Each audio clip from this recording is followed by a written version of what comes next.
Alright, Avengers vs. X-Men Consequences number 3. We start off in the mystical city of Kunlun. Iron Man, Tungda, Liu Kang, he's all like, I can have Resilient come in, help you guys rebuild. And Lei Kung is all, dude, it's cool, we got this. The whole incident with Phoenix, all your technology and stuff didn't exactly help Tony Stark, so, I can sense your spirit is a bit broken. And, I got some advice, you should just, go elsewhere with your search for recovery, because, helping us here is not gonna help you, dude. So, tend to your damage and leave us to ours. And be careful. Matters of belief may lead you into dangerous territory. And then we go back to the prison with Cyclops, about to throw down with the inmates with shanks wanting to kill the mutants. And the big tattoo dude's all like, time to bleed, Gene scum, which is weird, but whatever. And then, Cyclops steps in to protect the other inmate dude, and he's like, leave him, you just want me. And the other dude is all like, we want everyone with perverted genes, mutie, which is weird. I will get into that in the next channel taken, but yeah, that was just an interesting take on how they're portraying the whole how some humans don't like mutants because they have perverted genes, or what they would say, as opposed to back in the day when I was watching the Saturday morning cartoons, and it's just oh, all mutants are evil, blah blah blah. So now it's all about your genes are impure and your perverted genes. I thought that was an interesting take, but whatever. So yeah, Cyclops proceeds to basically just go to town and beat down all these convicts who pull out their shanks and try to come at him. And he's just like, pshaw, pshaw, pshaw, pshaw. It's funny too, because he does this, takes them all down, and he's like, let's go, to their dude. And then he's like, I thought your power was I-beams, Cyclops, not Kung Fu. Cyclops is all like, that's not my power, that's my training. I was taught it. And then the other dude's like, that must have been one hell of a school. As Cyclops takes these metal shaving thing, or this metal dust stuff off the workbench. And Cyclops is like, yeah, it had its moments, that's cool. Even though I totally killed Professor X, but hey, whatever, right? And then we have this very interesting scene here where we have Kitty Pryde, Emma Frost in a prison. It's like, oh, there's Emma, she's in a prison. So Kitty Pryde's all like, okay, I'm gonna read this whole conversation just because there's some really good parts here. Okay, you have nothing to say to me? I'm so surprised. But if you've a message to pass on to Scott, Emma, I could try. I have no message for Scott that I'd wish to dirty your perfect mouth with, Kitty. It's like, oh, I can sense the tension there. And please, go. I can't stand how insufferably smug you look. I'm not just smug, I'm sad too. I'm sad for everyone you dragged down. Oh, burn. Then Emma's all like, oh, please, you think I dragged them down? In all my years, I was a so-called villain. I was never in jail. I've never worn a polyester jumpsuit. I've never been without heels. I've been dragged down like no one else. Aw, feeling sorry for yourself? Oh, I don't feel sorry for me. I feel sorry for all those mutant children who've been denied my glorious influence in favor of a frumpish little phasing girl. So, I'm really hoping that this is hinting at a future throwdown between Emma and Kitty, because since they're on opposite sides right now, and just after I read the scene, I was like, oh man, I had no idea they had this antagonistic feeling towards each other, but this was really great to get it out there. And then Kitty's all like, you try to make out there's this big difference between us, but you're wrong. We've got so much in common. And then Emma's like, both our men turned out to be idiots. And then Kitty's all, the only difference is that I was smart enough to know when to leave. So yeah. And then back in prison with Cyclops and the inmate dude. And he's all, why aren't we in solitary? They know it was us that beat up all those dudes. I mean you. Cyclops is all, because solitary would keep me safe. And the other dude's like, huh? And Cyclops is like, nothing. And then, Cyclops is all, you just need to be careful, Jake. You're a mutant now. Being careful has to be a big part of your life now. And then Jake's all, I've never been that good at careful. That's why I'm in here. Stupid burglary. Didn't even plan it. My life is so going to be different when I get out. So, apparently Jake, not the sharpest knife in the drawer, as we can see.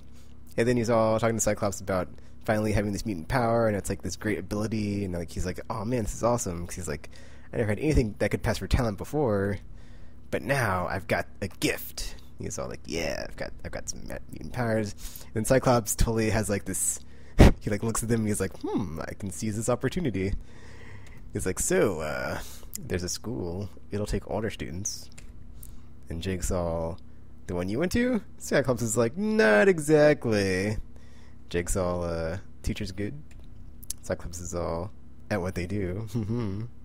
The best at what they do, you could say. And then, and here we have it. He's all, Cyclops is all, or he says, that's why I did everything. To let there be people like you, to give people like you a future. So, the last few issues he was like, oh, I didn't do it. It was the Phoenix, the Dark Phoenix I was possessed by, and it does crazy stuff that's why I'm to people when they're possessed by the Phoenix. But here we have him saying, before that, why he initiated the sequence of events that basically made Avengers vs. X-Men War happen was, to not only have there be more mutants, but to give mutants a future. So it wasn't just to get more mutants, it was also because the mutants were down, man. They had been decimated and depowered, and they were like an endangered species, and they had no real hope going forward. It was even the crappiest of crappy times. Cyclops is like, well, that's one of the reasons, Well, I guess he doesn't say that's one of the reasons. He says that's why I did it, which is the singular reason. That is why I did it, to give mutants future, or a future, and to have there be more mutants. But I don't think he anticipated the whole having more mutants happen be the end result of what happened during Avengers vs. X-Men, or at least the aftermath of when the Phoenix went away and repopulated or repowered other mutants with the X gene and repowered others. Or yeah, we'll get to it later. But it did also break some mutants' powers. But yeah. And then Jake's all, give me a future. Thanks, Chief. And then had this kind of sad panel here where it's shame you don't have one, as the bars from the prison are reflected in Cyclops' visor. It's oh, because he's still in prison, still stuck there. And then we see Cyclops getting out of his bed at night in the cell and getting out those metal shaving thingies that he picked up in the machine shop, putting them on the floor. The first time I saw this, I thought that was weird. I was what's going on? Because it's he puts them down, and they're just this weird symbol. So I was okay, is he what's going on here? What is he doing? Not thinking, obviously you should, well, we'll find out later. But yeah, here we are.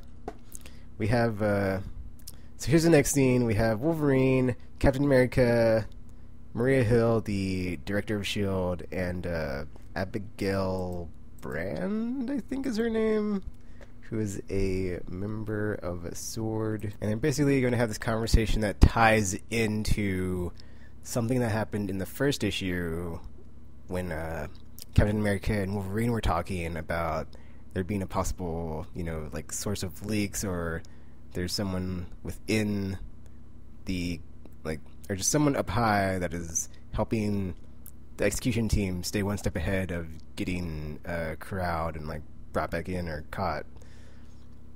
Alright, and then Wolverine basically tells Captain America what's up with Cyclops. Now he basically has a death wish, wants to become a martyr, doesn't really care if he gets killed or whatever.